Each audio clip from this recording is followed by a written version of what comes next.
8 juin 2023. Ba papa, ba maman, ba lundi. Il y a Canal Congo, télévision, puis Radio Liberté Kinshasa. Tokutani, mon collègue Alélo, n'a déjà un abino. Il y a chaque matin rendez-vous des auditeurs, Et monsieur Pesa Gabino possibilité. Il y a Kobenga, il y a Kopesa, Makansemino, il y a Kopesa Baïden Abino. Namaka Mozali Koleka, Namboka. Il y a Patrice Emery Lumumba, Bozali et Belé. Et Belé de partout à travers 24 communes. Il y a capitale Kinshasa, il y a différentes provinces, il y a Nyonso, Bozali Kolandabiso, Libanda, il y a Mboka grâce à YouTube, CCTV, Ralik officiel, Tozali Nabino pendant 1 heure. 1 heure, il y a échange, 1 heure, il y a débat, 1 heure, il y a proposition par rapport à ce sujet Zaliko défrayé chronique en République démocratique du Congo. Des sujets à l'ordre du jour. Il y a Masso Nabiso, il y a Mokolo Alelo. Premièrement, plus de 100 jours après entrée, il y a nouvelle équipe Yasnel. Qu'en est-il? Namakamwetali desserte en électricité na Kinshasa. Est-ce que équipe Oezalaki nommée par le chef de l'État Félix Tshisekedi à la tête, il y a Snell Basili après plus de 100 jours, Basili ko servir Baimboka na Lotiliki Ndenge et Longobani. Mais également au cours de l'émission, il y a Mokolo Alelo, Tokobeta Masolo, Namakambo Itali, port illégal d'armes, il y a Salomo Kalonda Idi, Oazali proche collaborateur, il y a Moïse Katumbi, Azali accusé par les renseignements militaires, na tentative, il y a coup d'État, mais également complicité avec le M23, Makambo Oyo, Matata Pogno, Asili Koloba Oazali, ancien premier ministre de la République démocratique du Congo, qui est Monduki Oyo Bazali Koloba était Salomon Kadela, Azalaki Nayango, Monduki Wana, Ezalaki, il y a porte, il y a garde-corps nae au Azala nae depuis Azala premier ministre de la République démocratique du Congo. Est-ce que information il y a Augustin Matata à Pogno et yé Koki ko discrédité service militaire, renseignement militaire to ezali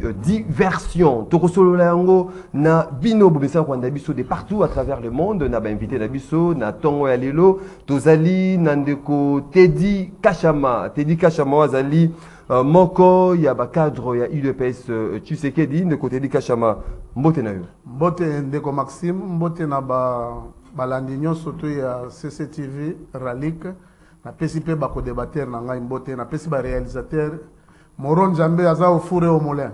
Moron Jambe au four au moulin. Tozali la maître Cédric Biengele Bongongo Oazali moko ya ba communicateur ya Union Sacrée Ndeko Cédric Biengele mbote na yo. Mbote mwana mboka Maxime Makabu mbote na ba Congo nyonso bazwi libaku ya kolanda biso au travers édition ya émission Rendez-vous des auditeurs et puis na PCP mbote na Ndeko na ngai Kanchama et puis na PCP bon début à journée na bande konanga opposition le père Koubangila et puis na félicité maître Tinda la nomination comme secrétaire général adjoint en charge de mobilisation et à partie MLP. Directement on présentait biso les nouveaux secrétaires général adjoint il y a MLP Patrick Tinda maître Patrick Tinda mbote na yo.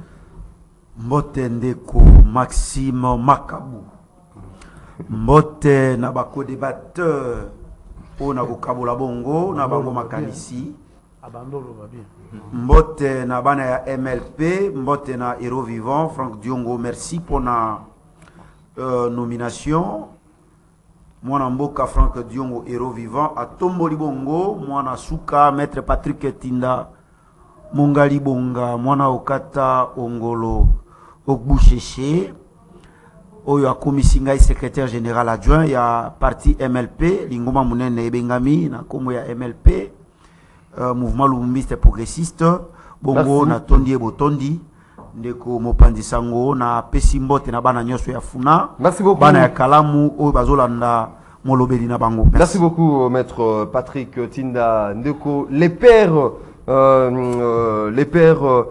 Koubangila mbote na yo mbote mingi Ndeko Maxime mbote na maître Patrick et félicitations merci na yebi que na bokasi na ye akoyeba kotombola so lingomba politique MLP na oyetali mobilisation puis mbote na muninga na maître Cédric na yebi ki to kuta yemba la mibale mbote na les combattants de l'IDPS pe na bana matete nyonso obali ko landa biso na ngonga yi bana de bonhomme bana ya mwamba na tondi bino mukolo malamu pe nyonso ya malamu na mobu et surtout restons debout parce que le 17 juin biso banso na Sainte-Thérèse pour que notre toyeba na kopesa Congo ya sika na mikolo liko ya na ba Congo. Merci beaucoup ndeko le père Kubangila 082 33 33 749 082 33 33 749 des numéros boko benga bopesa makanisami bopesa baide na bino na masoto zali koloba mokolo ya lelo ba bazwa possibilité ya kokota na standard te ndenge bomesana bokomela biso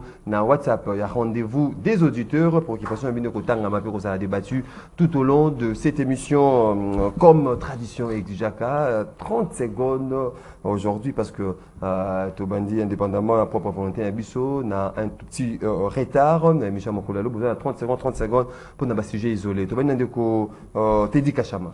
Oui, mais bon, na 30 secondes, nanga ba remerciement nanga nazo kene nango kaka na 2G. Oyo ya Onatra na pona ba effort baza ko sala pona ko remonter, il faut que l'état cha ba moyen belé place wana. Eza société moko eko générer ba bravo na DG Lukusa. Après na pesina l'homme du bilan, le DG a OVD Ntumba Chikela. Mais na ko senga ye batala côté ya commune ya Kin, côté ya Barumbu, Banzela, misusu oyo. Tomoni Banzela salami na matonge wana na bangiringiri na banani Banzela eza ebele, mais oyo etikali pe eza ebele. En tout cas, bravo, l'homme du bilan du chef de l'État. Vraiment, tous nos remerciements. Batu nyonso tout ozana simanayo. Serge na ba équipe nyonso tout ya communication. Mama Gogo. Ndeko Cédric Biengeli. Ndeko Maxime na sujet isolé na ngai nazali ko sala appel ya SOS po izali ko leka na commune na ngai ya Kimbanteke na commune ya Kimbanteke na quartier Ngesi il y a une famille Bola na nuit le 24 avril incendie samaki na ndako courant salaki retou bana bakufa ki 7 na famille moko donc famille Bola to saisissa ki ba instance nyonso na niveau ya hauteur de ville to komela ki gouverneur ministre ya budget il y a finance, parce que même bon il y a commande, bon moi il y a décaissement, il y a numéro 12 932, til le lot bon on est 12 millions de francs congolais, basali coupé ça misoloté dans hôtel des villes. D'accord, on est allé le lot ko série trouver na kati ya mama yembo famille et éviter quoi faire pour na kobimisa 7 bibembe wana. Nazali au travers micro na yo, il y a ko réitérer encore message na liboso ya gouverneur de la ville, Mujatini Mbakangobila, ba meka coupé ça nan instruction na ba service na ye. Ba meka ko aider famille Bola ba enterrer les 7 enfants là parce que zali vraiment ko honorer été. Libota ezali na pasi. Merci beaucoup ndeko Patrick Tinda. Ouais, ndeko Maxime, tant on a joué émission na yo na commune Nzela na memi bandeko mibale po basala kabongo et pa ya ba indien. Ba yebisi ngai balobi mwana suka tolandaka na télévision. Bongo et si kabiso to salaka to sala musala makasi même na ba jour férié et pas na biso férié zalakate mais musolo li futi tozali kozwa et kolandisa mate na musala makasi to ko sala na kotanga article 36 ata mwandambo o elobi le travail est un droit et un devoir sacré pour chaque Congolais. L'État garantit les droits au travail, la protection contre le chômage et une rémunération. L'État garantit une rémunération équitable et satisfaisante, assurant aux travailleurs ainsi qu'à sa famille une existence conforme à la dignité humaine, complétée par tous les autres moyens de protection sociale. Ouais, au moment que l'article Oyo les a violé sur tous les plans. Intentionnellement. L'État ne garantit pas Nabana Mboka d'abord Moussala. Et aussi protection. L'État doit protéger Banamboka. Aujourd'hui, les Congolais se sentent abandonnés. Donc, les Camerounais sont dans le lobby, mais nous avons une amélioration. Nous avons qui les sous-mbela. Nous avons tiré les sous-sonnets d'alarme. Nous avons dit ça. Ministre, moi si il y a travail. Nous avons dit Moussala Nino, ministre, nous avons dans le lobby partout dans le lek. Ministre à travail, Moussala Nino, et aussi. les inspecteurs du travail, est-ce que vous avez les Libanais, comment, Indien, les Libanais, les Pakistanais, les Libanais, na mboka, na mabele ya bakoko na bango, bazolela, ba éviter, ba komi simba wapi. Merci beaucoup. Ne na promettre bandeko na memi et puis ba misuso ba moninga ite que na kolobela bino ti situation na bino ko. Merci beaucoup, Ndeko le père Kubangila. Merci beaucoup, Ndeko Maxime. Très bien habillé. Merci. C'est pas une veste na yo. Ndeko moni biso to leka na télévision pour na biso te kasi pour na ba oyo batinda ka biso. Parce que ceux qui toujours prétendent que la balobeli lobby et bongi to le pas biso to wuti. Situation oyo ezoleka na wenza matete. Soki que non, le président de la République d'abord comme garant de la nation. Aussi, M. Chantini Ngobila, Peter Kasa, le ministre de l'Intérieur, ce qui va sali attention, na kanisi boyo mokomoso so batu ba kufi na matete. Les Cambozali a marché urbain, na marché Ngwanzu Pirates. Ce marché, ministre de l'Intérieur, Gracien Takala, a salaki mokanda na ye ko senga na bourgmestre pour que note alongola marché au parce que ezali na balabala. Il est vrai que non. Ba marché pirate ezali mingi na Ngumba Kinshasa mais bateli mingi oya wenza matete mais kas eloko nini ezoleka administratrice ya wenza matete cousine propre ya Chantini Ngobila oh il y a une investigation na mene ba investigation madame oyo ayebi na ko instrumentaliser ba jeune ya ACP ya matete lobby mobulu ezalaki grave mutu moko ba yeba zo ba poser mabanga.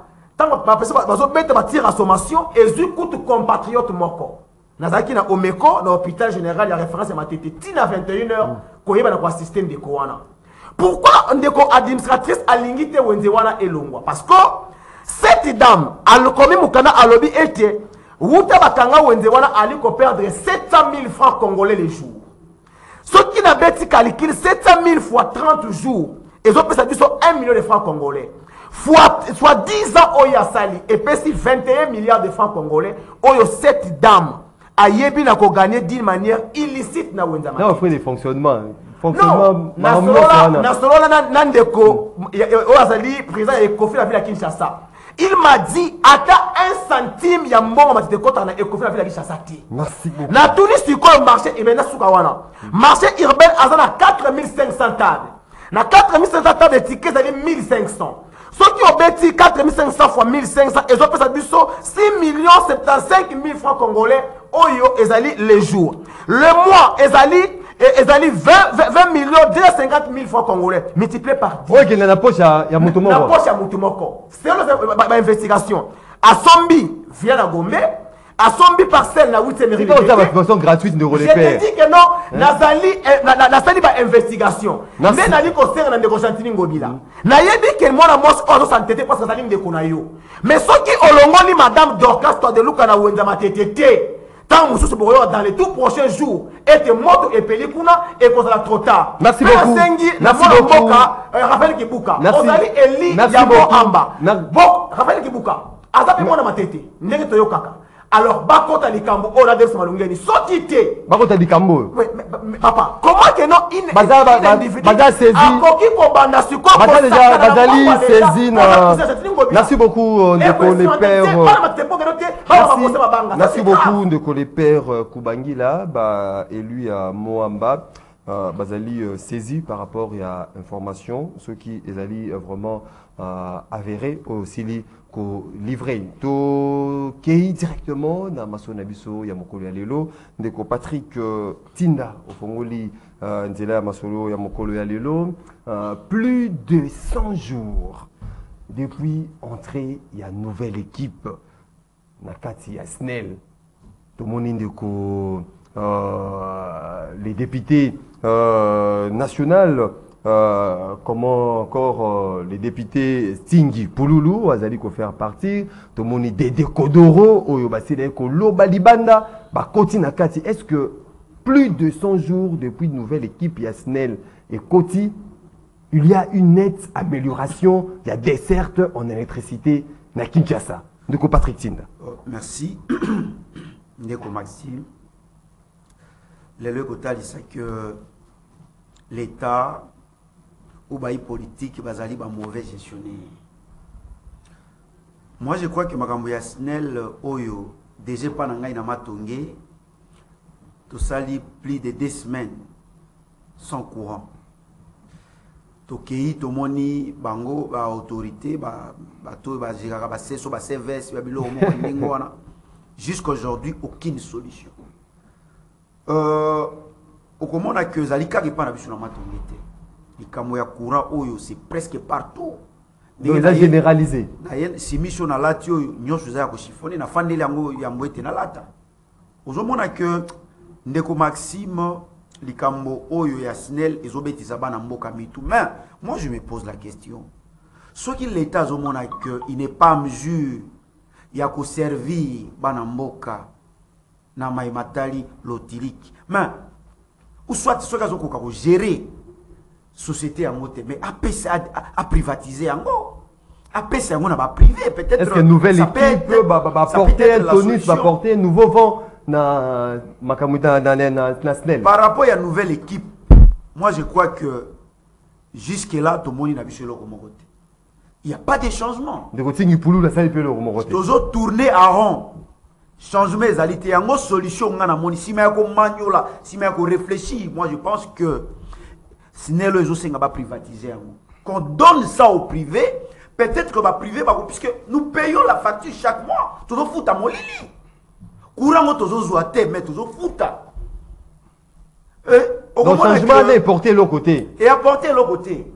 Il y a une solution quand nous payons ça va konzi, va privatiser SNEL. Va payer ça on va privé, peut-être et tant on va privé va kozwa, va ko gérer en bien puisque chaque mois to fouta. Mais mongo to fouta ka basala kana yango ni. Okomona que l'état zali na ba nyongwe belé ya SNEL ozo payer ça va monter.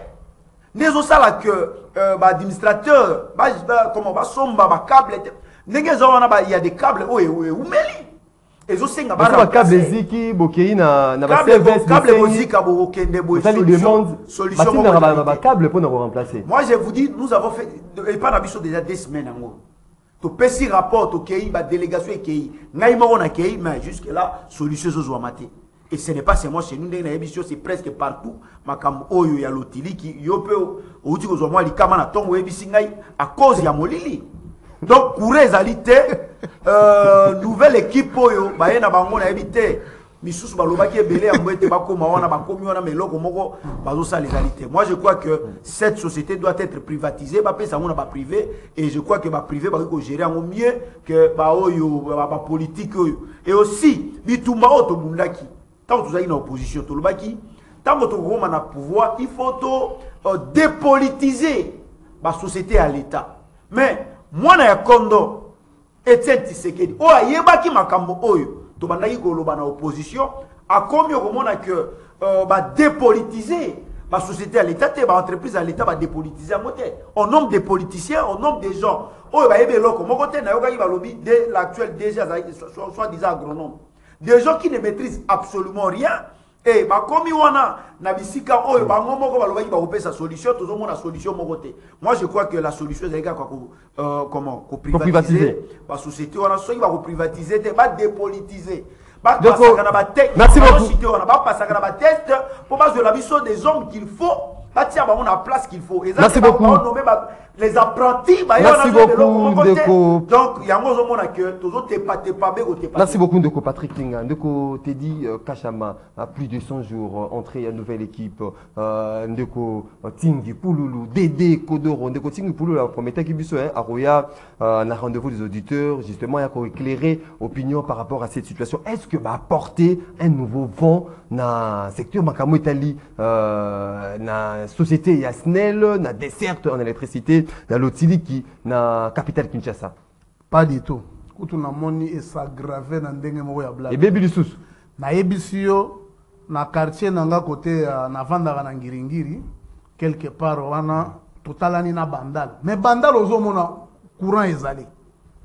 Mais na ngambo na biso ezoya 1h du matin ezongi 5h moins 23. Oh. Nazo yebisa yo ke 1h ezongi na 5h. Na 5h moins. C'est-à-dire problème peut se poser et ça ndenge ndeko olinga akende nango na compte ya problème ya ils ont respecté les normes. Pour la SNEL, pour la régie des eaux na FONER. Banque mondiale avait obligé que basala ba test, ce sont eux qui avaient bandima qui batouana baleka. Néomonaki ba comité de gestion à part na kati ya comité de gestion de ba injecta qui un peu ba politicien, mais on ne peut pas lui refuser. C'est un agent quand même Yasnel. Il ne faut pas que le bague pour hasard politicien ou bien pour hasard dans l'union sacrée. Vous devez commencer à tirer. Vous avez technocrate abandonné la SNEL depuis. Abandonné la SNEL depuis quand? Aujourd'hui aussi, mais je suis d'accord avec lui. Je suis d'accord avec lui sur un seul point. Il faut pas privatiser SNEL. Au lieu de privatiser Sonas, Sonas va privatiser Yango. Maintenant, le comité de gestion est en souffrance. Parce que la société minière, et que n'a pas étranger. N'a pas privé. Maintenant, c'est pour cela que nous avons l'État. Il a privatisé ça. J'ai suivi même les DG à Régie des eaux. À ça, on va produire maïs, les litres à 3500 francs, mais on va 600 francs. L'État en a banyongo na bango soko landi personnel l'État en a banyongo ya ebele. Parce que soit batuneti ba est-ce que banyongo wana ndezali ko sala lelo que ba pesaka ba imboka lotili qui a malongate. Oui, il y a un problème mais cause à la moi ebele. Biso ba yebisa biso non, on est en train de changer. Ndenge ba na ba publicité na era ba match. O comment on dirait match ngo ba sala publicité na bozo tala on a bar. Bozo me bozo mama sang. Mais par exemple, la publicité, oh non, on a amené des transformateurs, banini, bonabo. Donc, les faire changer, parce que ça, c'est une question, on est qu'on résout le problème, il y a des certes à l'outil qui n'a pas de il faut, il faut kaka, na éviter, balobi IG fazala ki kuna. Si ko IG fakende ko tala kaka ba mbongo, ko tala pe ba dessert te, ba luka eloko mususu ba tshana ba IG fana ba tu bazala ka ba contrôleur, banini, bonabo. Moi, mon problème est que ba société wana il faut purge moko ya sika eza lokola na ba biloko moko lokola ba code ya ekangama na ba société wana et ana batu on dirait ba kangango vraiment na ba biloko kangango changer de na so ebso c'est s'améliorer. Je vous dis une grande partie ya kuluna eza manque ya électricité. Oui. Bana na moi bazana soki bana net ba bana na biso soki oche abonnement courant ezali. Alors, à outil classe, avant d'y à un certain moment, l'enfant sera occupé. Pardon, tous le bango pour coupler binoté. Maintenant, on commence courant ezate. Yo peut-être makoki ya kosomba ba panneau solaire ezate. Oyebo yokuti mwana, o bagendo beta bale na école kuna. Omoni mwana komo yana litutu. Ndenge ba outil ko ba mkono mususu. Manque courant qui a tout année dans le ya poteau. Mais c'est une situation de comme il vient dans la Togo. Manque courant quand tout année au Vimbi. Au Vimbi et comme il a pas moi problème. Non, l'État doit veiller sur l'électricité et l'eau. Et ça va facteur minene ya kuluna. O mona bateau machette babando kata bateau na kintambo wana. Soki bana ya nengo wana courant ezali peut-être bana ba kobimate nazala ki pona ko chiter omoni na paix victoire wana j'ai aimé ba militaire j'ai mis bana bazo uta classe baye pembeni ya paix victoire wana bagare bandi bana na bana bitumba kuluna bana ya classe minute te na moni sprinter moko ya banani et koti et kangi bana wana on avait aimé siko soki ba courant ezana ndako mona ko kende na ndako afandi.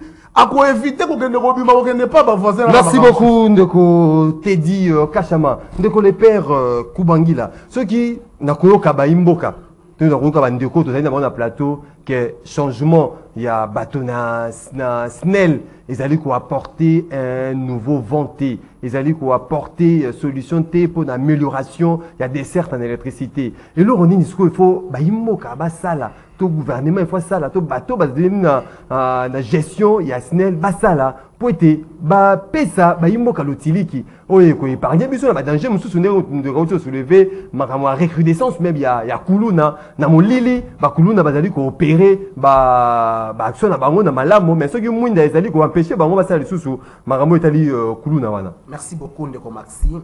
D'abord on va passer au monde la t-shirt là froissé parce que ma répasse a quitté. Courant kaka. Alors biso ça doit victime à courant. Oui. Donc même Tshisekedi lui-même a victime à courant mais il y a victime à courant. yende aza auteur ya situation wana. Oui, ngai na bandi ko remettre en cause l'adage qui dit tel père tel fils. Donc je me dis, est-ce que si l'adage tel père tel fils pouvait exister, de côté c'est qu'elle devait privilégier la méritocratie. La place il y a privilégier peut-être l'acquaintance, les relations personnelles et tout. Mais la situation ne date pas que d'aujourd'hui, les pères Koubangila. Mais est-ce que bateau bazali koya bazali ko apporter? Maître l'a dit. Nous avons opposition et zalaka alternative. C'est-à-dire, toujours ça la contre-pouvoir. Tu le dis non, juste comme il a pouvoir. Nous devons faire la différence. Il y a bateau au précédent qui oui. Ce qui toujours qui est noté. Et ça ne date pas d'aujourd'hui. Mais qu'avons-nous fait au pouvoir? La choix, c'est pour coopérer. Les choix sont mal opérés. Dans secteur, amélioration des qualités. Mon frère Maxime, mon frère de l'IDPS l'a dit ici. D'abord, je salue l'honorable Nting en passant. Et puis, nous avons invité ma tête parce que ma tête n'a pas de député, le n'a pas de député. Il a parlé des textes, des tests plutôt concours. Concours qui organisé la SNEL. Est-ce que vous avez dit que l'honorable Ntingi Pouloulou a l'honorable qui a un concours? Mais pourquoi il n'a pas été nommé comme DG? Mais il est des administrateurs. Non. L'administrateur n'a pas la signature, il n'a pas la décision. Je vais te révéler une chose. Il y a une situation dans la SNEL. La Banque mondiale devait déverser 30 millions de dollars pour la SNEL. Na 30 millions, il y a combien de pourcentage? Ndeko Nicolas Kazadi avait dit pour que Mbongo ait déboursé, je dois avoir pourcentage de la carte ya Mbongo. Même si on a lu les lots, Gilles Alinguet Akenda ka nini SNEL. Bah résultat de pourquoi? Parce que Gilles Alinguet devait trouver aussi par naïe. Yango moni. Voilà, frère. Il y a une fumation. Il y a la politique sans pour autant comprendre preuve. Naïe tout il y a la plateau awate koloba auto na balabala. Tokendaka na source pour te poser information. Le Roger Alinguet tient de Nicolas Kazadi. Basengi pourcentage à 30 millions, il y a dollars ou une heure. J'aurais appris. Il y a un ministre qui a dit Ntingi Pouloulou parce que Balinga qui va désigner comme intérimaire. Il a dit non. Aussi longtemps que tu ne seras pas ouvert. Donc, ce qui va tuer, tu dois savoir que non, ils ont fait bon to la place. Non, de Ntingi Pouloulou a fermeté mingi. Non, mais c'est pas que c'est la fermeté. Mais mon salaire Ntingi Pouloulou, c'est un ingénieur électricien. C'est quelqu'un qui a travaillé longtemps à SNEL. Donc, c'est un fils maison. L'expertise et c'est quelqu'un qui a proposé près de 400 propositions pour améliorer ce situation à SNEL. Mais pourquoi l'ingité? Parce que Ntingi, ce n'est pas quelqu'un qui a privilégié corruption ou soit que non, Bambon et Yabakabola. Il y a un moment où il y a l'expertise. Tu sais que pour le changement, pour le changement, il y a il faut mettre des personnes qu'il faut à la place qu'il faut. Il faut changer par solution des alités. Est-ce que vous combattre Maître Nting l'a dit ici. Comment l'on peut prendre un agriculteur, un agronome? S'il vous plaît. Depuis longtemps. Vous allez DT Awa. Est-ce que vous allez la place à DG? Non. Il y a des décisions qui émanent seulement à directeur général. Donc, pour Azali, membre du conseil d'administration, il n'a pas le monopole de la parole, il n'a pas la signature. Mais ceux qui vont confier SNEL, Nantingi Pouloulou, et que tout le monde, situation est demeurée. Ok, dans ce cas, c'est qu'un ingénieur a échoué. Mais aussi longtemps qu'il y a des agronomes. Mais les agronomes ne peuvent qu'échouer. Et surtout que. Non, mais c'est un agronome. Et il y a un mot. Non, c'était un agronome. Non, c'est un agronome. Le Sinde. Non, c'est un agronome. C'est qu'on a révoqué là, c'était un agronome. Alors. Mais il y a des sous-soutés. Mais mon frère, il y a des alités. Déjà, il y a Oazawana, Oazawana intérim. Le coup, IEP, mon ce qui tire comment c'est quoi? Les parrains politiques. Merci beaucoup. Totinho et Sikawana, il faut une opération retour. Alors, au lieu qu'il y ait à servir la population, à comment il faut servir au Batinda qui est. Moi, à cela, vous savez, le mot Banaki. Exactement. Yango, je vais jeter par là. Des combats sont à quoi ici? En fait, l'Assemblée nationale est quoi ici? Pourquoi Gilles Alinguetti et votre confrère, les laboratoires de journalistes, ont conspiré pour la politique? Ils se sont acharnés. Merci beaucoup de les faire. Merci beaucoup. Merci beaucoup les frères Koubangila, Cédric Biengele. Comment ça là? pour te apporter changement parce que SNEL tant que tu as comme mona SNEL et comme va changer en tant que mot mususu. Merci Mais beaucoup. comment redorer l'image ya SNEL ba imboka baza lotiliki na bandako bato bazali kovanda ndeko alobi azali na ngiringiri bango bazali victime bazali kotala na bandali kuna lotiliki ezali kopela mais bango ezali koya 1 heure na 4 heures bango bakei explication ndeko Patrick Tinda azali mama tonge kuna courant ezali te. Comment faire pour nous corridorer l'image ya SNEL mokolo ya lelo ba imboka ba sentir que non na SNEL mon sale ezali ko salama lotiliki pe ezali parce que vous avez ba barrage et belé vous allez na inga E inga D vous allez na barrage mosusu mais comment ça fait-il biso moko tous la victime courant ezala raté. Ndeko Marzi Makabu, merci beaucoup. Yambo ya koyanola mutuna nayo na lina mekampe kozon sandeko le père Kubangila. Ndeko Kubangila, madame Dorcaso cité à Wenzamatete, lupango ya Gombe mobile na un opérateur économique. Faut pas dire que marché à Matete de somba lupango na ya Gombe. Heureusement, il a confirmé. Heureusement, il a confirmé que non. S'il vous plaît, non s'il vous plaît, Merci. Et puis na kei dossier à courant, je pense que bisonyo soza ba victime na yango. Na pesu exemple pendant na commune ya Kimantek. Bateau baziki moto na quartier Ngesi c'est bana na ba kufi et ça toujours occasionné na mauvaise gestion ya SNEL mais ce qui te lobi to régler dossier ya SNEL parce que biso nyonso toute la population toza victime même na Gombe courir comment ko kende près bané chef de l'état mo tambolaka na power na maboko donc c'est déjà un danger donc moi je pense que problème j'ai un power naï oui il y a ça toujours dans maboko toujours on a un mot dire que non même chez lui il a un problème de l'électricité. Mais le problème, il y a l'électricité, l'élo, nambo, cannabis, pour nous régler un mot. Maître Tinda, à l'objet du Kambouya privatisation. Je pense qu'en 2008, parmi les sociétés qui transformaient en société commerciale, il y avait SNEL, la régie des eaux. Au Congo, on a même pas privé, pas côté Nakati. Il y a toujours un danger. Moi, je pense que la meilleure des choses, c'est qu'il y a que dépolitiser le système. Parce que le problème, il y a SNEL, l'élo, et ça lit problème conjoncturel et puis problème structurel. Problème conjoncturel, c'est-à-dire parce que ce n'est pas là qu'on subit sort ya politique. Moi, je suis un enfant d'un ancien de la régie des eaux. Naebi moi ba dossier belo et ça la ba société en a rencontré comme ba difficulté. Vous verrez na Gombe il y a des parcelles qui ne payent pas l'électricité. Qui ne payent pas la régie des eaux. Ba tout puissant. Ba tout puissant ba kota na le pan on a été moi mon père à tout moment quand nous filmons encore enfant, il nous disait qu'elle a victime à beta qui ba moi même likolo ya biloko wana ba le pan tel pour accéder ba boyi bokota. Ça se trouve ici dans la commune ya Gombe na limité. Mais par contre ba grands consommateurs d'eau na régie des eaux sont déjà qui habitent Gombe parce que baza toujours ba to ya plan A. Ok, problème structurel. Quelles sont les personnes que vous placez dans la SNEL? Parce que vous savez, moto a bandi na grade C, à Matiti Likolo, à son expertise, le soboché comme DG.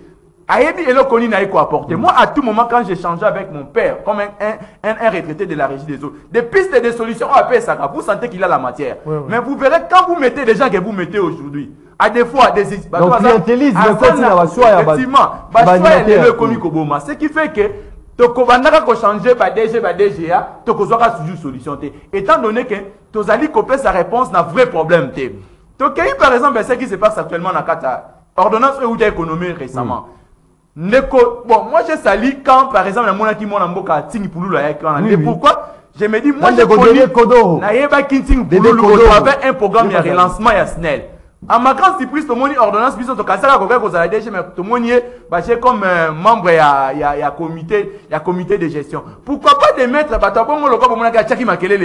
il a un plan de relancement. Pourquoi pas qu'on confie, City, on a total et le connu à Kosal. Mais de tout ça, non, c'est une solution. Moi, je pense que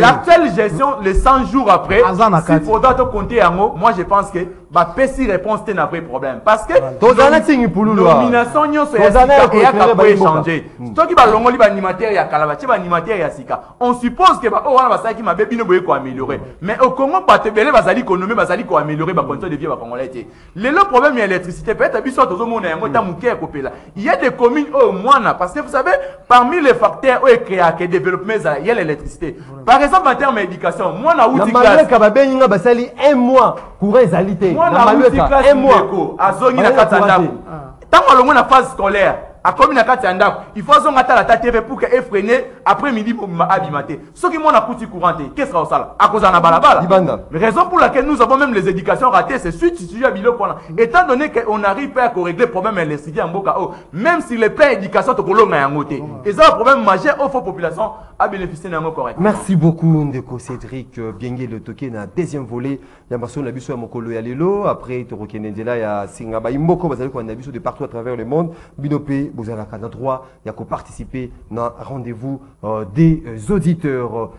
Deuxième sujet to bana Ndeko Patrick Tinda Ndeko Patrick Tinda port illégal d'armes et à Salomo Idi Kalonda, proche collaborateur, il y a Moïse Katumbi, selon renseignements militaires, il y a Mokalabuso, Ali accusé en tentative, il y a coup d'État, peu complicité, il y a M23, mais Makambo matata ponyo asili koloba mokolo ya lobby que mondo kiwana oyo renseignement militaire na biso bazali koloba ete bakangela ki Salomo et Escadela ezalaki ya garde du corps nae o azalaki na yango depuis azala premier ministre pe ekoyaki mokolo ya marche opposition c'est ko organisé dernièrement. Est-ce que information tout à propos il y a matata pogno to koloba ete ekoki peut-être ko discréditer information il y a service il y a renseignement militaire to ayé na cadre il y a diversion il y a un dossier négozali ko kende Ndeko Patrick Tinda. Merci na ko répondre yo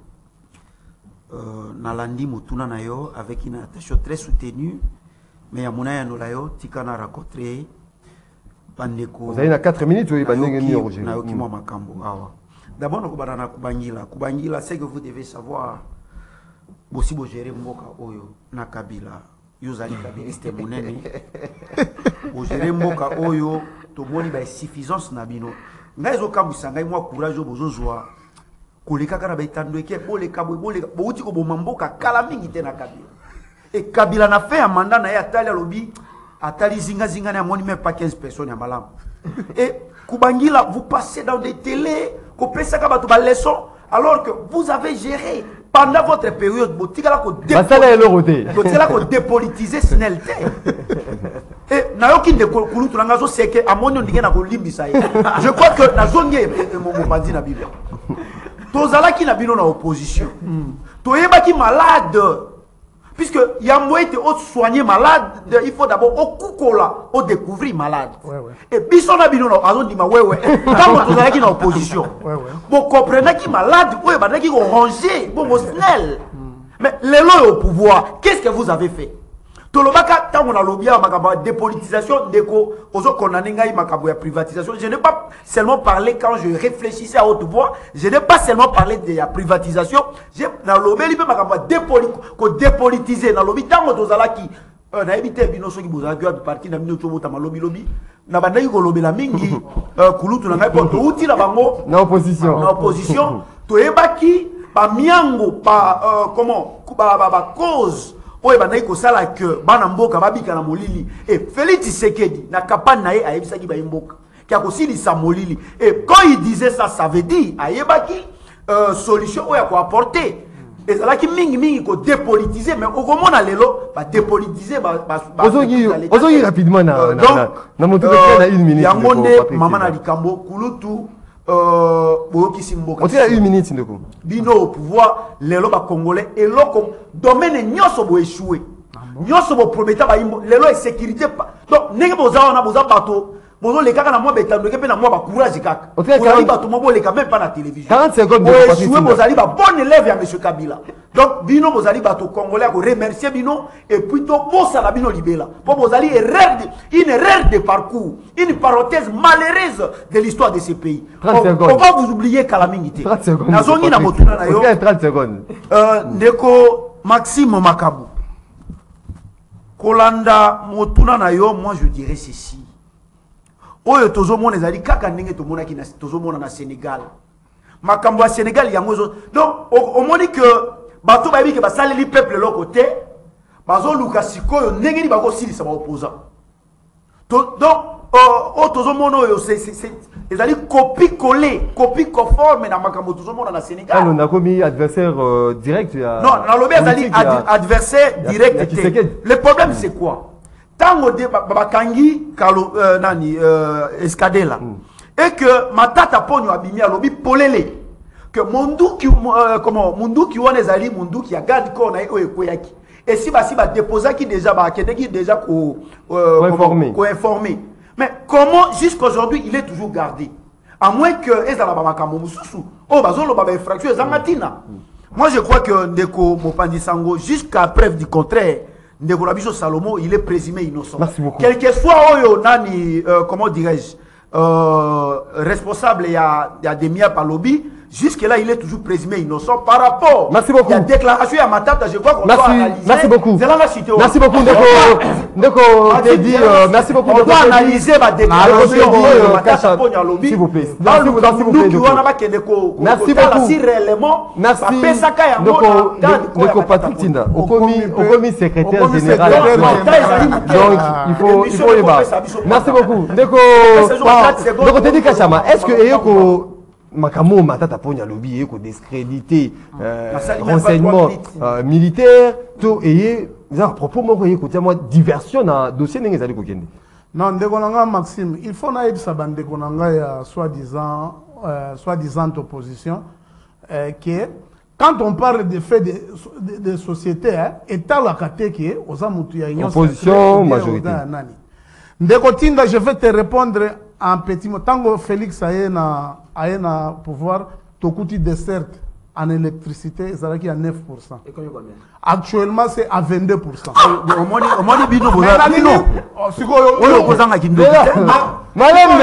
c'est la sorcellerie. La monnaie d'amélioration. Merci beaucoup. Thomas dernièrement, papa, quand on parle de dessert en électricité, c'est quoi? Il y a eu combien de barrages depuis Félix Saïd? En termes de couverture. En termes de couverture. Token à Congo Central là-bas, inauguré qui barrage Moussous. Pour quel résultat? Quel barrage? Non, s'il vous plaît, s'il vous plaît. Ozabaloba. Bokoma. Dango aussi Dala boyaka bozwaka. Mais information. Bozwaka information. Token na Équateur. Na nani? Na Gemena. Pour la toute première fois, barrage courant Ekotaki. Vrai ou faux? Tango Yabino il y a 18 ans ezalaki. C'est pour vous dire que Matata place Mogo. Bon hérité. Dans un problème, ces messieurs-là. Est-ce que c'est la diversion pour discréditer renseignement militaire? À sa prophète, a créé un miracle. Nani Matata Mpogno. Tour à Liboso, anonyme Sango na Bukangalonzo et que bisa université nanan. Tour ya mi balé. Tour ya mi balé. Arme bakangi na ngomutu. Ya lobby que non, arme wana ezande yangai. C'est-à-dire ce monsieur là se prend pour un intouchable na kati ya mboka oyo. Nous demandons vraiment aux autorités na justice ndenge aye kondima ke arme wana ezalaki yaye. Et jour ya nani ya tango ndeko azokosa jour ya point de presse na bango oyo abimisaki Dwi un intellectuel ya ran na ye ayebi bien que Dwi soki babeti poto komi ba spécialiste en balistique Dwi soki babeti Dwi ne koyaka place wana na mutuka bazalaki.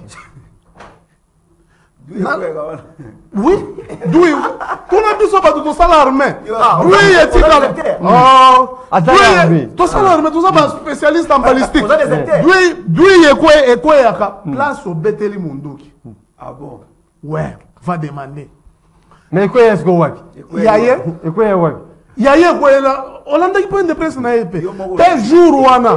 Et quoi qui n'a qu'à dire c'est Matata Mpogno qui avait dit dans son point de presse, messieurs. Si vous suivez les informations, ce n'est pas à moi de venir vous informer en pleine émission. Donc pourquoi Matata Mpogno est comme ça diversion dans le dossier? Ah, au moins le problème nanga. Matata Mpogno bazala qui n'a plan moko machiavélique. Maloba oyo Daniel Saf alobaka.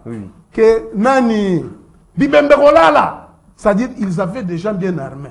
Pour la toute première fois dans la vie, même au monde, batu bacha ba panneau ya minene ba pancarte pour na marche ezati sikoyo ba pancarte to ko marcher oyo biso à notre époque to banda ko sala ba track ba David muke bo aza conseiller ya nani ba bando sala ba track ba kangi bango ba beta ba inane na aner mais oyo opposition moko ya lix bacha pe ba na regretter na regretter kaka pire vient na Franck Diongo nde bache na ebité soki aza sima ya Denis Esanga pas parmi les leader non aza parmi ba leader te il aza accompagnateur ya ba leader merci beaucoup merci beaucoup ya motuya bobimisa bibembe o bolobaki que beaucoup fait babomaki merci beaucoup les pères est-ce que à propos il y a matata pogno ko discréditer information et renseignement militaire to et que ça une diversion na kati il y a dossier n'engezali ko Maxime il a fait 5 minutes et azali 4 minutes ou là 4 minutes rapidement 4 minutes il n'a rien dit Maxime d'abord je me sens dans l'insécurité il y a aussi la émission militaire dans le plateau donc je me sens dans l'insécurité parce que nous avons un militaire dans les plateaux si ce n'était pas pour le respect des téléspectateurs on peut l'arrêter c'est déserté et de deux oyebi nayoki et ça n'a pas si Ndeko Cédric a confirmé awa que le père madame de Okasa somba na Gombe ba somba en connivence na mobali na ye donc bana matete mbongo na bino ya yo mobali na ye mutasomba non mais mobali na ye azaki opérateur économique mon frère azaki diaspora azaki bougumès mais non tozonga masolo c'est déjà dépassé tozonga masolo non c'est important parce que non s'il vous plaît tozonga il y a encore une chose mon frère oyebi na osenga na ba téléspectateurs ba épargner bana les bossa télévision parce que bilo ozo loba ils ont désorienté bana na biso na ndako omoni lokuta soki ke non ya ko loba ezate okokota bilo ozo loba pe des deux je vais te conseiller en tant que mon grand frère bilo que loba na parlement debout ko yoka na plateau té s'il vous plaît en dessert t'as discipliné messieurs non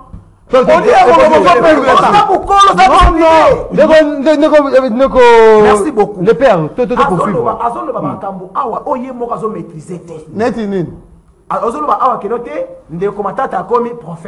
donc qu'est-ce qu'il y a à voir ce qui a le bien de matata mbongo ya bukano c'est étonga université bon mbongo atile jour etongani mbongo aram etongani université Chile Jeune c'est un projet qui existe jusqu'à présent ça va bien ngote s'il vous plaît Chile Jeune ça s'il vous plaît ça reste 6 mois s'il vous plaît tolérance ndoko les pères to poursuivre mbongo 100 jours etongani oh mbongo ça on mataka saute moutonte s'il vous plaît on s'en fait 100 jours après c'est moi 100 jours évoluer centrale électrique ya Mbanzambu s'il vous plaît oui 100 jours évoluer et ça n'inga pas station à pompage s'il vous plaît ya mai papa c'est évoluer oyebi eza soko oyebi oza mwana okoki koya na émission ya babikolo ici na distribution ya bakabe une minute de les pères Maxime ye moko lobi awa na bandal ko ezopela pa na ye molili la lobby qui est noté, c'est que tu as coûté de 9% et comme la 22%.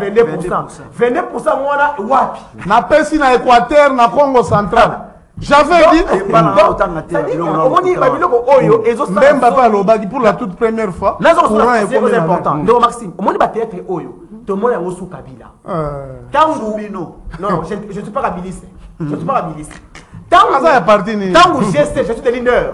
Quand vous êtes Elongwe, quand vous êtes Elongwe, Kabila, Aner a télé comme Mando qui na hôtel, il y a Pierre Lumbi à Lubumbashi, pour voir le Bakeno, il va créer une liste. Il y a un autre monde à Awa, dans le régime Oyo, il y a mon Sphinx. Comment expliquer Salomon Kalonga Escadela, si réellement Azaki porteur d'armes depuis les 20, mais pourquoi il doit faire l'objet d'arrestation le jour où il voyager? De deux, le général Naïwel, général de Miap, je sais que c'est un homme intègre. Mais malheureusement, il subit le dictat.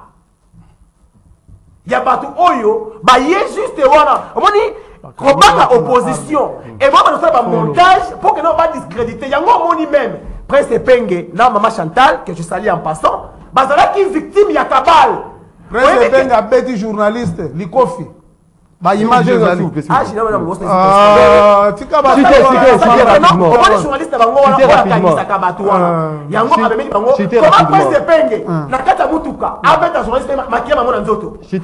ce qui veut dire que non Et là, on négocie dans ça là, et ça jusqu'au Luka comment pour réduire en silence les opposants. Merci Parce beaucoup.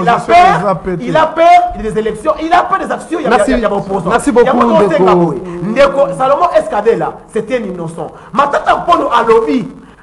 C'est pas une diversion, il y a dossier. Non, c'est une diversion. Merci beaucoup. Libéraux, il y a pistolet. Merci beaucoup. Merci beaucoup. Merci beaucoup de le père pour Bangila Ndeko Cédric bien les diversions tout et qu'on discréditer renseignements militaires propos tenus par Mataponi.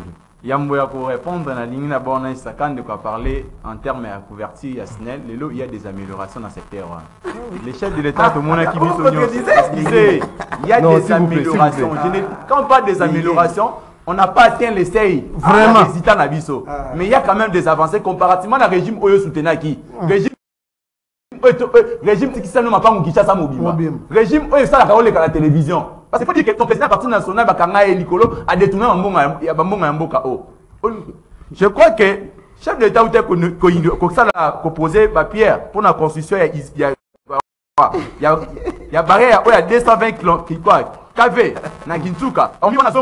C'est toujours sous le régime Félix Antoine Tshilombo Tshisekedi. Moi je pense qu'il y a des améliorations. Donc par rapport à dossier Salomon Escadé. Moi je pense qu'il faut tout dévier débattre. Salomon, il y avait beaucoup d'accusations autour de entre autres, ce sont des infractions qui ont touché la sécurité publique. Ne pas dire seulement pour aspect, même les autres lobbies, ne commentent pas pour ne pas occasion de la biso. À la qui s'agit de correspondance, Oya Komaki. Oya Komaki va service Kabungi Saki Munduki. Ne commentent pas pour présenter correspondance ou un service habilité. Et puis, acte authentique. Que ne commentateur pas pour nous saisir ça qui justice parce que à ça là qui perd ses armes. Mais vous pouvez l'inviter. Et si vous retirez la commune à monter. Tokei.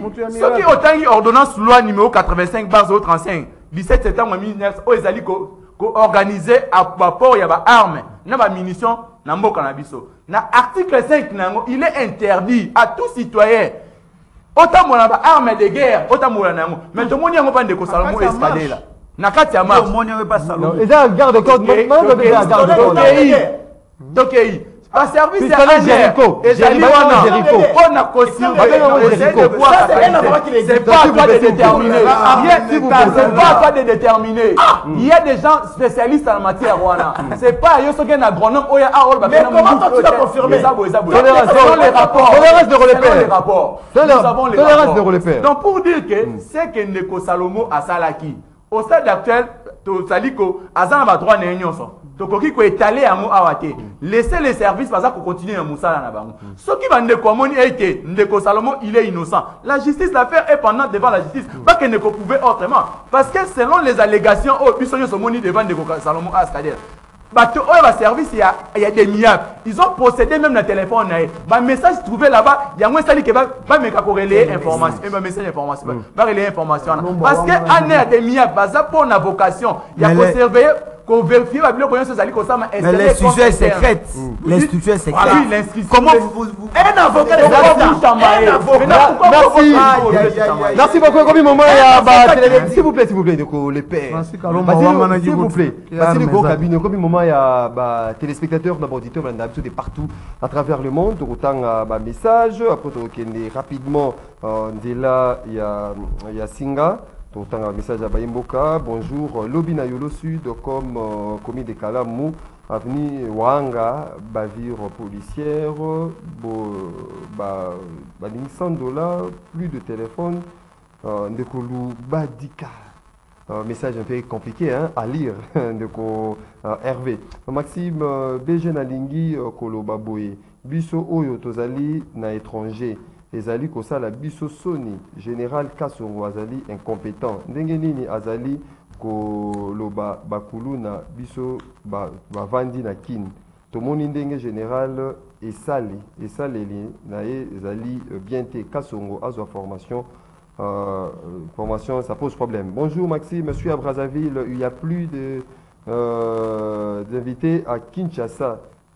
T'invite de quoi Franck d'un problème que le président de la République. Bonjour Ndeko Maxime, moi raccordement fraudulé s'il vous plaît Ndeko Pain Victoire et Sundola, ancien chauffeur naé oyo asalaki accident na mosala na kombo ya Mino Simba lobela e nano plein victoire asunoli chauffeur asalaki accident ndeko Maxime vraiment mboka oyo SNEL azwa koescroquer biso honorable Tingi Pululu azalaki koloba mingi libanda awa akomi na SNEL courant ebebi lisusu koleka kutu avant akota na SNEL batiaka batu na poste pour na sentiment bo po alobi makambo ya SNEL na perchoir. Bonjour Ndeko Maxime, le malheur de la RDC c'est le régime du compromis à l'africaine. L'UDPS au pouvoir de diviser le Congolais de ingénieur Gauthier depuis Mongafula. Bonjour CCTV Mboka et Koufi et Joël Mokwa Nanji les quartiers 3 courant et Zalakate tout nating Pululu makele le nyonso à Tika Pona SNEL Tala Lelo décembre commis pene élection. Bonjour Ndeko Maxime ko kamwa soki Angola eza na barrage ya koleka Congo te mais courant na ye to éviter journée ni ekenda Paulin depuis Angola. Bonjour Ndeko, moi c'est le port Lutoloya, le porte-parole des enseignants désactivés et réactivés. 2500 enseignants. Après notre réactivation, nous avions organisé un sit-in pour réclamer les 5 mois d'arriéré. Malheureusement, je suis retrouvé encore désactivé. Bonjour Ndeko Maxime, dossier à courant Mawa. Et ça, la marabiso a passé tango to yokaka yango ba zwa ata exemple ya Congo Brazzaville. Awa. Ils ont passé courant et qui est pendant 3 heures du temps. Vous avez des correspondants qui sont ici à Brazzaville, Botuna, courant à Brazzaville et Kindaka. Ils ont passé pendant 3 heures du temps, Jordan, depuis Brazzaville. Kota Maître Tinda, qui pendant une semaine. 2 semaines. 2 semaines. Bonjour Ndeko Maxime, vous citez les noms de Tingi en vain. Est-ce que un PCA a décidé sur le fonctionnement technique, Yasnel Le Kotoke, rapidement, de la Yasingan. Allô, bonjour. Allô, c'est David Apate Angalema. Oui, de quoi David? Je suis invité dans la radio. Malgré le temps que je suis invité de tout ça, publicité et sacré. Est-ce que c'est d'abord Makambo à Salma Kadet? C'est une chose vide et ridicule. Nous sommes là, Kagame, à Salma Kadet. Nous sommes fait ça, chèvre, et banane, bangombe, caméra, à Kenya, Koutigla, Kabarebe. Est-ce que c'est Salma Kadet? C'est le régime qui travaille avec les Rwandais. Qui même des anciens rebelles. Même que d'autres pour dénoncer. La totale énergie, c'est un ancien rebelle. Comment vous fabriquez un bilan comme ça ridicule? À énergie électrique, le régime n'a aucune station de cela, Boula Congolais. Pour détourner, pour imposer vie chère, pour qu'il y ait un régime pour foutre un peu de étranger, tout ça. Pour qu'il y ait une civilisation à revenir à vivre. Merci beaucoup, Ndeko David, depuis Ngaliema. Allô, bonjour. Allô, bonjour. Bonjour, Ndeko Maxime. Oui, au Bengi Biso, puis comment est ma cantina? Na Bengi Bino depuis Mongafula. Oui. Ok, na ningi na tout Ndeko a eu de peste, ou ya zolo baké. Ah, mais pour y a qui les 20, bah, vous allez vendre, et tout a prouvé Biso l'être nim à comment? Bon, il y a à répondre Biso. Quel rapport y a-t-il entre Badui, Oyazoloba, na arme wana? Et les propriétaires de cette arme, Ezali Salomon ou Ezali Nani? La question est de savoir quel est le propriétaire de cette arme-là. Ingénieur Gauthier depuis Mongafula. Merci. Merci beaucoup, Tozui, des derniers intervenants, rapidement. Allô, bonjour. Allô, bonjour. Allô, bonjour, Maxime, bonjour, invité. Oui. Na lingi kolonga boye ezali ngai kenor la commune ya Bumbo. Na lingi kolonga concernant opposition na biso. Opposition comme dans le kuta mingi. Kaka na plateau na yo awa. Ndeko Claude Boma plateau na barrage nini oyo. Muzitu atika atanga Congo te. Toke na batata pondo totala ba film awa masaso ezo beta mbadui ekoya ba sur place. Mais il a infanté que et quoi il a quatre ya mutu batembe c'est que beta maki kala mutu kawana ndeko fa yongo mi bembiti lelo ko to ba fe famille ngote opposition faut dans la série quand même, faut dans la série. Merci beaucoup de poser à moment. Il y a des téléspectateurs besoin 30 secondes pour rencontrer justement Imboka, les pères Kubangila, 30 secondes. En gros, Imboka va retenir ni Namaso et Sili Kolbama à Mokolo Alilo. Merci beaucoup. Imboka et Bongi Basimba était régime Oyo échoué sur tous les plans.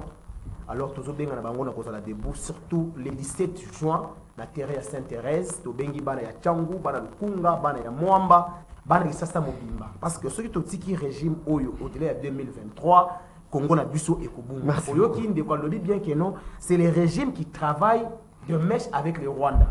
Merci beaucoup. Mais c'est ce qui a appelé Kagame et son frère. Merci beaucoup, Ndeko. Donc, il ne faut pas les pères Kubangila. la population na arrestation ya Salomon Kalonda. Alobi na remercier bandeko nyonso tu babengi. Ndeko alobi ke na loba rapport eza nini, babiloko nyonso tu na bajige nyonso tu balandaka makambo nyonso tu au sérieux ndenge ezolobela. Parce que quelqu'un, soki okenanu na marche, yo oza opposant oza déjà na bagarre toza komona ngo na Sénégal mais na linga na pesa moi eloko moko ya muke na remercier lobby na matinée politique ya CG Kabouya. Il a appelé aux gens à bannir le tribalisme sur tous les plans. Merci beaucoup. Abengaki ba pignon surtout bazana na comité na représentaki bango. C'était un bon message vraiment hier. Na koebisa na CG Kabouya soki azola nangai. Edikashama bolongola epamba communicateur azokisa bino soni nazoni mbangu na yonde omoni ndengo za wana banome au poste moko na oko protéger ngai 30 secondes rapidement. Je crois que makambo ya ndeko na biso Salomo, je crois que l'instruction est à la secrète. On ne peut pas instruction pour l'équipe on a des réseaux sociaux makambo puisque même des fractions réseaux soit disait au PG sur il faut pas voir tant il y a ça là enquête. Je crois qu'ils ne peuvent pas les réseaux sociaux. Merci beaucoup. Donc Cédric ça les choses qui va mon accueil. Merci beaucoup. Makambo les OPG si va tindaye na parquet et puis parquet continue l'enquête. Donc Cédric bien réellement il est. Merci beaucoup Ndeko. Merci beaucoup na bandeko nyonso va intervenir na voix de téléphone na ebisipe bandeko inscription préjudiciaire ezalaka secrète mais ce qui est touché par cadre de sécurité publique on peut ordonner va diffuser à mon ya Salomon Escadé là c'est un principe souple exception na moya mwana sana c'est na koka ebi on peut ordonner à la public et puis nazali que sa population était chef de l'état il essaie d'améliorer des conditions de vie en domaine électricité preuve année ya batongi barrière 220 kV Baye yana Kinsuka Zomode, c'est toujours le régime Félix Antoine Tshilombo Tshisekedi. Et puis pour la posuki ça, na réintérêt toujours à propos na liboso ya gouverneur Ngobila. Kuna Bibembe, ya quartier Ngesi na commune Kimanda. Merci beaucoup. Merci beaucoup, mesdames, messieurs, fidèles téléspectateurs, il y a Canal Congo Télévision, puis auditeurs, il y a 96.8 MHz Radio Liberté Kinshasa, rendez-vous des auditeurs, le sel rendez-vous, puis la selle émission Ondambatalaka. Et Sukiawa, tout ça qui est Mokolo, il y a les lois de Patrick Tinda, secrétaire général adjoint MLP, de le père Kubangila, cadre UNIR, Iner, de Teddy Kachama, cadre IDPS, de Cédric Biengele, communicateur Réunion Sacrée, Nathalie Bidobotondi. Akimat. Bozalaki et Belé, merci pour notre attention, soutenue et participation à Bino, na rendez-vous des auditeurs, une émission réalisée par Moro Ndjambe. Et puis du côté, il y a Régie d'antenne de télévision, Christian Banjolo, Junior Kassanda na radio, Ndeko Alain Kabongo na web, Doudou Motiri, Hamilton, Balobi, Mongafula, Lukunga, Bana Lukunga, ma pession beauté. Doudou Motiri, Hamilton, Azalaki, na production, et puis, de profiter, qu'on souhaitait heureux anniversaire Nandeko Francine Ngodi. Francine Ngodi, à Messana Kolanda, rendez-vous des auditeurs, vraiment, Motama et l'amour, que du bonheur, pour nous, Doudou Motiri, Hamilton, vers Francine Ngodi, vraiment qui toko. Tokouta Nabino, dès demain, pour notre dernier numéro, il y a émission Nabino, rendez-vous des auditeurs, et Zalana et Sengo. Oye kamba kabiso mokolo nyonso botikeli malamu na mabota na bino.